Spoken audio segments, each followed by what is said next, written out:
Praise the Lord. வாழ்வை வளமாக்கும் தேவ வார்த்தை. நீதிமொழிகளின் புஸ்தகம் 2ஆம் அதிகாரம் 22ஆம் வசனம். துன்மார்க்கரோ பூமியிலிருந்து அறுப்புண்டு போவார்கள், துரோகிகள் அதில் இராதபடிக்கு நிர்மூலமாவார்கள்.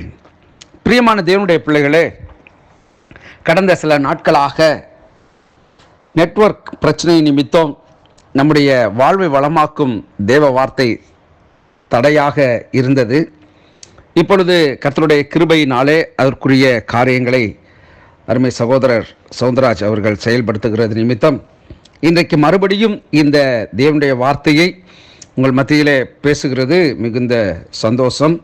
இந்த நாளிலே தேவனுடைய வார்த்தையை நாம் நன்றாய் கூர்ந்து கவனிக்க வேண்டும்.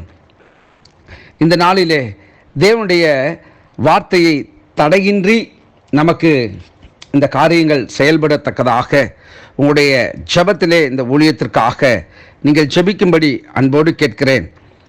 பிரியமானவர்களே, நீதிமொழிகள் 2:22 வாசிக்கப்பட்ட வார்த்தையின்படி துன்மார்க்கர் பூமியிலிருந்து அறுப்புண்டு போவார்கள். அப்படி என்றால் தேவனை மறுதலிக்கிறவர்கள், தேவனை விட்டு பின்வாங்கினவர்கள், மனம் திரும்பாத பட்சத்திலே அவர்களை குறித்து அருமையாய் வேத பகுதி சொல்லுகிறது.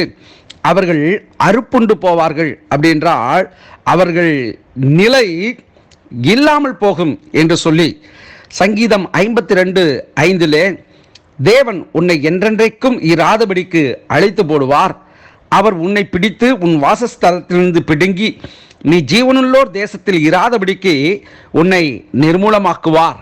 சேலா என்று இங்கே சொல்லப்பட்டிருக்கிறது. இதை மறுபடியும் வாசிக்க வேண்டும், மறுபடியும் இந்த காரியத்தை நாம் படிக்க வேண்டும் என்பதற்கு அர்த்தம் தேவன் உன்னை என்றென்றைக்கும் இராதபடிக்கு அழித்து போடுவார். அப்படி என்றால் தேவனை விட்டு பின்வாங்குகிற அல்லது தேவனை விட்டு விலகுகிற இருதயமுடையவர்கள் இந்த பூமியிலே இராதபடிக்கு தேவனே அவர்களை அழித்து போடுவார் என்று சொல்லப்பட்டிருக்கிறது. உபாகமம் 7ஆம் அதிகாரம் 22ஆம் வசனத்தை பார்க்கிற பொழுது அந்த ஜாதிகளை உன் தேவனாகிய கர்த்தர் கொஞ்சம் கொஞ்சமாய் உன்னை விட்டு துரத்தி விடுவார், நீ அவர்களை ஒருமிக்க நிர்மூலமாக்க வேண்டாம், நிர்மூலமாக்கினால் காட்டு மிருகங்கள் உன்னிடத்தில் பெருகி போகும். சில எச்சரிப்புகளை தேவன் நமக்கு கொடுக்கிறார். சில காரியங்களை சிலரை நாம் விளக்குவோம் என்று சொன்னால் நாம் உடனடியாக செய்ய முடியாது. திருச்சபைகளிலே சில இடையூறுகளை உண்டு பண்ணுகிற சில மனுஷ ஆவிகள் சில மனுஷர்கள் மூலியமாக அங்கே செயல்படுகிற பொழுது நம்முடைய இருதயங்கள் சோர்ந்து போகும். நாம் செய்ய வேண்டிய காரியம் தேவனை நோக்கி, அவர் நடாத எதுவும் தேவனுடைய சபையிலே நாட்டப்பட மாட்டாது. அதை நாம் உணர்ந்து தேவனை நோக்கி நாம் செபிக்க வேண்டும். தேவன் இங்கே வலியுறுத்துகிற சில காரியங்களை நாம் ஆராய்ந்து பார்க்க வேண்டும். துன்மார்க்கரோ பூமியிலிருந்து அறுப்புண்டு போவார்கள்.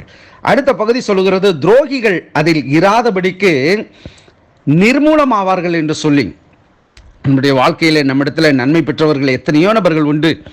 ஆனால் அவர்கள் துரோகிகளாக மாறுகிற பொழுது, உண்ட வீட்டிற்கு இரண்டகம் செய்கிற பொழுது அவருடைய நிலைகள் பரிதாபத்திற்குரியதாய் காணப்படுகிறது என்று வேதம் அருமையாய் சொல்லுகிறது.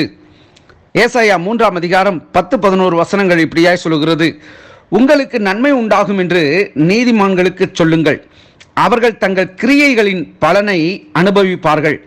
துன்மார்க்கனுக்கு ஐயோ, அவனுக்கு கேடு உண்டாகும், அவன் கைகளின் பலன் அவனுக்கு கிடைக்கும். மனுஷன் எதை விதைக்கிறானோ அதை அறுப்பான். இங்கே சொல்லப்பட்டிருக்கிற வார்த்தையை சற்றே நிதானித்து பாருங்கள். உங்களுக்கு நன்மை உண்டாகும் என்று நீதிமான்களுக்கு சொல்லுங்கள் என்று இந்த வேதம் பகுதி சொல்கிறது. உங்களுடைய கிரியைகளின் நிமித்தம் நீங்கள் நல்ல பலனை நீங்கள் அனுபவிப்பீர்கள். ஆனால் துன்மார்க்கனுக்கு ஐயோ, அவன் எப்படின்னு சொன்னா அவனுக்கு கேடு உண்டாகுமா, அவன் கையில் அவன் சம்பாத்தியம், அவன் செயல்பாடு, அவனுடைய ஆஸ்தி எதுவுமே அவனிடத்துல தங்காது என்று வேதம் தெளிவாய் சொல்கிறது.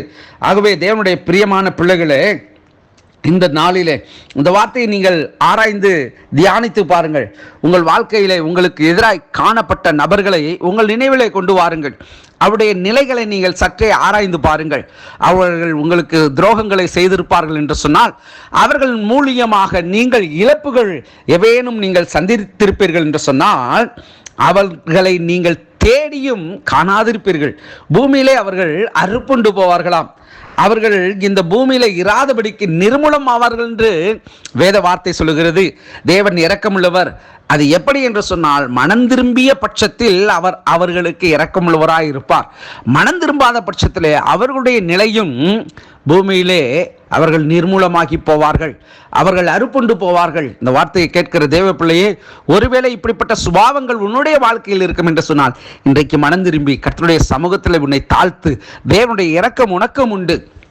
அவர் உன்னையும் மன்னித்து தன்னுடைய வழிகளிலே அவர் உன்னை நடத்த போதுமானவராய் இருக்கிறார். ஜெபிப்போம்.